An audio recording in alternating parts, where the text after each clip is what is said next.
সকলকে জানাই শুভ সকাল বন্ধুরা। তো দেখো আমি এখানে সকাল সকাল বিছানাটা আগে তুলে নিচ্ছি। আর দেখো এত বৃষ্টি পড়ছে, রোদ্দুরও তেমনি উঠছে না। তো আজকে 3টে থেকেই এত বৃষ্টি শুরু, রাত 3টে থেকে। আর সকাল সেই 6:30 অবধি মানে বৃষ্টি হয়েছে, প্রচণ্ড পরিমাণে বৃষ্টি হয়েছে। আর দেখো এখানে জানলা দিয়ে দেখতেই পাচ্ছ একটু রোদ্দুর উঠেছে।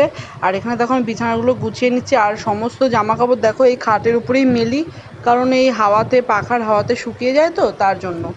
আর মেলার অন্য কোথাও জায়গাও নেই। আছে সিঁড়ির ঘরে দড়ি টাঙানো আছে, কিন্তু ওখানে তাড়াতাড়ি শুকাতে চায় না, যেহেতু ছোটোখাটো জিনিসগুলো আছে তো ঘরেই মেলি। যেগুলো খুব প্রয়োজন সেগুলোই ঘরে মেলি, আর বাদ বাকিগুলো সব ওই সিঁড়ির ঘরেই মেলে দিই। আর এখানে দেখো বিছানাটা গুছিয়ে নিচ্ছি। তো বন্ধুরা, মানে আমার জীবনটা, মানে কি বলবো, সকাল সকাল মানে কি বলবো, লোকের কথা শুনতে হয়। মানে সবসময় আমি আপসেট থাকি, কারণ জানি না কেন লোকের এত কথা শুনতে হয়। তো আমি আজকের দিনটা কি, আমি মানে প্রত্যেকটা দিনই মানে আপসেট থাকি, এত লোকের কথা শুনতে হয়। তো বরঞ্চ বাইরের লোকের কথা শুনলে কোনো একটা ব্যাপার না, কিন্তু ঘরের লোকের যদি কথা শুনতে হয় বাজে বাজে, তাহলে কীরকম লাগে বলো তো। আর এখানে দেখো এই চাদরগুলো না মানে খুব সুন্দর, মানে একটু সিল্ক সিল্ক টাইপের, নতুন উঠেছে। আর এখানে দেখো সেই ঘর পরিষ্কার সময় এই পুতুলগুলো পরিষ্কার করে রেখে দিয়েছি, নাহলে ঝুল হয়ে কি অবস্থা হয়েছিল। তো সেইটা দিয়েই মেয়ে এই পুতুলটা নিয়ে খেলে, তো রেখে দিলাম এখানে। সামনেই পুজো, ঘর দুয়ার পরিষ্কার করতে হয়। তো আমি একা ঘর দুয়ার পরিষ্কার করব, না রান্না করব, না বাচ্চাদের সামলাবো? হ্যাঁ, তো আমার তো কেউ, সংসারের কেউ একটু করে দেওয়ার হেল্প করে না, কোনো কাজ বাজ। তো দেখো এই যে রান্না করছি 2টোর সময়, বেলা দুটোর সময় রান্না করছি। এখানে দেখো বেলা 2টোয় রান্না করছে যে ডাল আর পাঁপড় ভাজা। আর হ্যাঁ, ডাল, পাঁপড় ভাজা, আর মেয়ে আলু কেটে রেখে দিয়েছিল গোল গোল করে, তো সেইগুলোই ভাজবো। আর পাঁপড়টা দেখো অনেক কম ছিল, তো 4-5টা পাঁপড় ছিল। আর এখানে দেখো আলু মেয়ে কেটে দিয়েছে, সেগুলো ভাজবো। তো বন্ধুরা, এই পুজোর টাইমে যদি ঘর দুয়ার না পরিষ্কার করি বলো তো কতটা খারাপ লাগে। তো আমি খাই না খাই আগে ঘর দুয়ার আগে পরিষ্কার করব, তারপরে। মেয়ে বলছে আমার খুব খিদে পেয়েছে, তো আমি বলছি যে একটু তো হেল্প কর, পুজোর টাইমটাও কোনো হেল্প করে না, সমস্ত কাজ আমাকে করতে হয়, একটা কাজও হাত দেয় না। শুধু আলুটা কেটে দিয়েছে আজকে। আমি বললাম যে আলু যদি না কাটিস তাহলে ওই পাঁপড় ভাজা দিয়েই খেতে হবে। তো আবার পাঁপড় ভাজা পছন্দ করে না খেতে, তার জন্য ও বাধ্য হয়ে কি করবে, নিজের খাওয়াটা যেহেতু করবে, তো বাধ্য হয়েও আলুটা কেটে দিল। তো তার জন্য আমি আলুটা ভাজছি। তো দেখতেই পাচ্ছ আলুটা, এই যে ভিডিওটাও লম্বাভাবে করেছিল, তার জন্য এরকম লাগছে দেখতে। তো আমার বড় মেয়ে কী বলতো, ওই গোল গোল করে না আলু ভাজা খেতে খুব পছন্দ করে, তার জন্য দেখো গোল গোল করে আলুগুলো কেটেছে। আর আমি ভাজছি সাদা তেল দিয়ে, পুরো কড়কড়ে করে ভাজা করছি। আর ডালের ফোড়ন দেওয়া, ফুটানো সব হয়ে গেছে, কমপ্লিট একদম ডাল। আর দেখতেই পাচ্ছ একটু পাতলা পাতলা করে ডালটা করেছি। মুসুর ডাল কিন্তু পাতলা পাতলাই খুব ভালো লাগে, হেভি টেস্টি ডালটা। তো পাঁপড় ভাজা আর ডাল তো আমার ফেভারিট একদম। আর এখানে দেখো আমার মেয়ে বলছে তাড়াতাড়ি করো তাড়াতাড়ি করো, আর পাঁপড় ভেজেছো। আমি তো পাঁপড় খাবো না, আলুটা ভালো করে ভাজো। বলছে আমি সাদা তেলের আলু ভাজা খাবো না, সর্ষের তেল দিয়ে ভাজো। তো আমি বললাম সাদা তেল দিয়ে আলু ভাজাটা বেশি ভালো লাগবে। যেহেতু আমি পাঁপড় ভেজেছি সাদা তেল দিয়ে, তো ভাবলাম যে আলুটাও সাদা তেল দিয়েই ভেজে নিই। তো তার জন্য দেখো আলুটাও সাদা তেল দিয়ে ভেজেছি। আর মেয়ে বলছে না আমার ভালো লাগে না সাদা তেল দিয়ে আলু ভাজা, সর্ষের তেল দিয়ে বেশি ভালো লাগে খেতে। এই হচ্ছে ব্যাপার, মানে এক একটা ফর্মালিটি পূরণ করতে হবে ওদের। ভাতগুলো খাবো কি দিয়ে বল? আমার তো বেশি ভালো লাগে পাঁপড় ভাজা খেতে, আমার আলু ভাজা বেশি একটা পছন্দ না। কি বলতো, সাদা তেল দিয়ে আলু ভাজলে না মানে আলুগুলো খুব সুন্দর মুচমুচে হয়। আর একটা কথা বন্ধুরা, আমি কেন মাস্ক পরে কেন রান্না করছি যা বলতে পারছো না, মানে কি বলবো আমি তোমাদের। মাস্ক না পরলে আমার ওই যে তেল ঝাঁজ, যে রান্না করে যে তেলের ঝাঁজ, সব আমার নাকে ঢোকে। এবার ওইগুলো তো নাকে ঢোকাও খুব ক্ষতিকারক না, মানে শরীরের পক্ষে। আর আমি সহ্যও করতে পারি না, ওই জন্য মাস্ক বলো পরে এবার রান্না 100 করি। টাকা কিসের কম পড়ছে?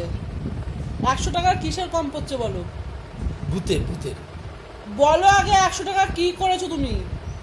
তুমি আমাদের নামে দোষ দিচ্ছ, আমরা চোর দুজনে, আমি আর মেয়ে চোর। তোমার 100 টাকা চুরি করেছি? ভূতে নিয়ে পালিয়ে গেছে তো পকেট দিয়ে। ভূতে নিয়ে পালাবে? তুমি আমার নামে দোষ দিচ্ছ, মেয়ের নামে দোষ দিচ্ছ। কার নামে দোষ দেবো? হ্যাঁ, আমরা চুরি করেছি? তোমার ওই ব্যাঙের 100 টাকা নিয়ে আমরা কি 1 কোটিপতি হয়ে গেছি? আমি কালকে গুনে রাখলাম 1000 টাকা। সকালবেলা ও আমাকে কি বললি, টিপ ওটা কি যেন বল, কি টিচার্সে হ্যাঁ টিচার্সদের কি খাবার দাবার জন্য কি দিতে হবে, 60 টাকা লাগবে। ইয়ে কি বলে আংটি দিচ্ছে আমরা সবাই। আচ্ছা 60 টাকা লাগবে। আমি বললাম ও পকেট দিয়ে একটা 100 টাকার নোট বের করে নিয়ে যায়। তাহলে 100 টাকা নিয়ে গেলে কত থাকে, 900 টাকা থাকে। তা আমি যখন ওই দোকানে গেলাম ডাল নেওয়ার জন্য, পকেট দিয়ে টাকা বের করে দেখি 800 টাকা আছে।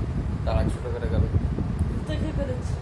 তাহলে তোরা যদি না নিস তাহলে বুদ্ধি নিয়ে পালিয়ে গেছিস। হ্যাঁ তো তুমি টাকা রাখছো, তুমি গুনে কত কি রাখছো সেটা তুমি জানো, আমরা কি করে জানবো? ওই তো তা তুমি 100 টাকা রাখছো না, আমাদের নামে দোষ দিচ্ছ, না না ভূতে নিয়ে আমাদের নামে দোষ দিচ্ছ। ভূতে নিয়ে চলে গেছে, ন্যাকামো যত সব। নিজে রাখবে উল্টো পাল্টা, আমাদের নামে দোষ দেবে, আমরা চোর, নিশি ভূত। আমরা চুরি করছি। আমি আমার মেয়ে নিয়ে চুরি করছি তোমার টাকা, বাপ্পাদের তোমার টাকা লুকিয়ে এমন জায়গায় পকেটে রাখবে না, ঠিক আছে? আমাদের চোর বদনাম দিয়ে তুমি হাসছো, হ্যাঁ? আমাদের চোর বদনাম দিলে, মা মেয়েকে চোর বদনাম দিলে আর তোমরা হাসি পাচ্ছে। হাসি তো পাবেই, টাকা কমে গেলে আছে।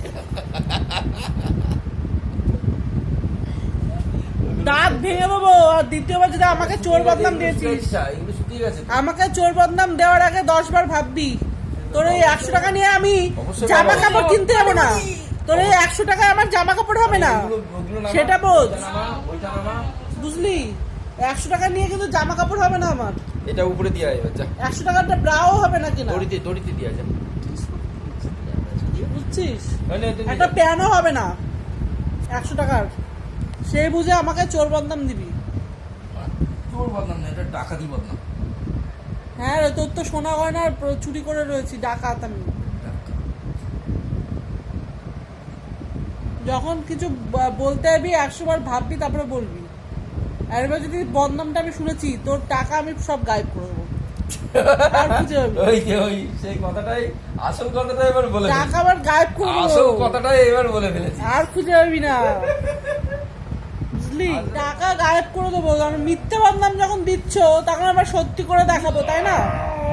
মিথ্যে বদনাম দেওয়াতে তারপরে সত্যি করে তো দেখাতে হবে। মিথ্যে বদনাম কেন ঝরবো, সত্যিটা করে তারপরে সত্যি বদনামটা নেওয়া ভালো। টাকা দিয়েছে এরা সব বের কর। ওই তো ওখানে আছে, টাকা ওই 50, 60, 70 আর খুচরো পয়সা ক টাকা দিলেও যাই না, ওই টেবিলের উপরে রেখে দিয়েছি আমি ব্যাগে ঢুকাইনি। তুমি কি হচ্ছে আমি ব্যাগে ঢুকে দিয়েছি? আছে সেটা জিজ্ঞেস কর। ওই তো টেবিলের উপর আছে। আর এখানে দেখো আমার মেয়েকে, যে আমার বর দেখো বলছে আমার মাথা দে, তো দেখো টিপে তো দিচ্ছে না, চুল টানাটানি করছে। তো এরকমই আমি কিন্তু যদি বলি যে আমাকে এটা করে দে ওটা করে দে, করে দেয়, কিন্তু ওর বাবা বললে কিন্তু অতটা করে দেয় না। তাও দেখো ওর বাবা জবরদস্তি করে এরকম বলে বলে তারপরে এটা করে দিচ্ছে। এই যে কি খাবো নিয়ে এখন কথাবার্তা আলোচনা হচ্ছে যে কি খাওয়া যায় সন্ধ্যাবেলায়, চায়ের সাথে বিস্কুটও নেই।